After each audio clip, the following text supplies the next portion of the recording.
Assalamualaikum warahmatullahi wabarakatuh. Apa kabar hari ini? Mudah-mudahan kalian semua dalam keadaan sehat walafiat. Hari ini kita akan membahas materi tentang if conditional atau conditional sentence, yang dalam bahasa Indonesia artinya yaitu kalimat pengandaian. Sesuai dengan artinya, if conditional yaitu sebuah kalimat yang menyatakan pengandaian, berandai-andai, harapan, keinginan. Contoh misalnya, saya akan datang jika kamu undang. Itu adalah sebuah pengandaian.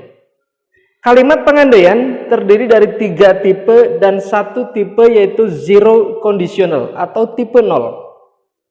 Baik teman-teman semua, mari kita bahas satu persatu mengenai conditional sentence atau if conditional. Secara umum, conditional sentence itu terdiri dari 2 klausa. Yang pertama yaitu if clause, yang berarti adalah kalimat syarat. Kemudian yang berikutnya adalah main clause, itu kalimat utama. Posisi dari if clause itu bisa di awal, bisa juga di akhir. Jadi bisa dibolak-balik posisinya. Baik teman-teman, untuk tipe yang pertama yaitu tipe 0 atau zero conditional. Itu sebuah pengandaian yang sudah nyata hasilnya. Contoh misalnya, people die if they don't eat. Orang akan meninggal jika mereka tidak makan. Ini sudah nyata. Kemudian contoh yang kedua, if you touch a fire, you will get burned. Kalau kamu menyentuh api, kamu akan terbakar. Itu adalah zero conditional. Kemudian tipe yang pertama. Tipe yang pertama ini adalah sebuah kalimat pengandaian yang masih mungkin terjadi. Yang masih mungkin terjadi. Ya, pola dari if conditional tipe 1, if clause-nya itu menggunakan simple present, kemudian main clause-nya menggunakan will. Simple present itu berarti menggunakan kata kerja 1 atau kata kerja s. Yaitu kalau I, you, they, we berarti menggunakan verb 1, tapi kalau he, she, it berarti menggunakan s. Dan apabila tidak ada kata kerja, maka kita menggunakannya to be. Contoh kalimat dari tipe 1. If he studies hard, he will pass the exam.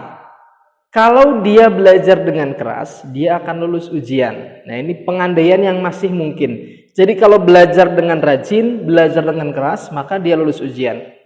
Kemudian contoh yang kedua, ini tanpa kata kerja.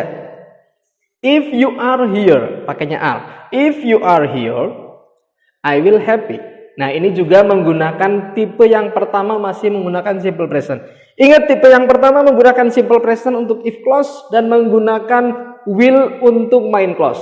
Kemudian sekarang tipe yang kedua.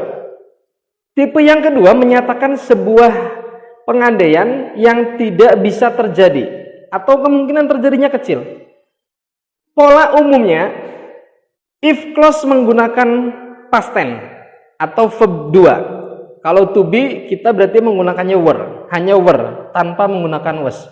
Kemudian main clause-nya itu menggunakan would, Contoh, masih menggunakan contoh yang sama dengan di atas. Contoh, if he studied hard, he would pass the exam.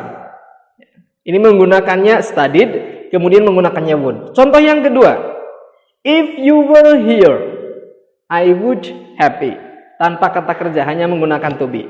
Ya, jadi kesimpulannya tipe yang kedua menggunakan past tense dan main clause-nya menggunakan would. Sekarang tipe yang ketiga. Tipe yang ketiga ini menggunakan past perfect if clause-nya, kemudian main clause-nya itu menggunakan would have. Contoh kalimatnya. If he had studied hard, he would have passed the exam. Jadi menggunakan if clause-nya itu past perfect had, kemudian menggunakan pada main clause-nya itu menggunakan would have. Contoh yang berikutnya, I would have come if you have invited me. Nah, ini juga menggunakan past perfect pada if clause dan menggunakan would have pada main clause. Oke, terima kasih. Assalamualaikum warahmatullahi wabarakatuh.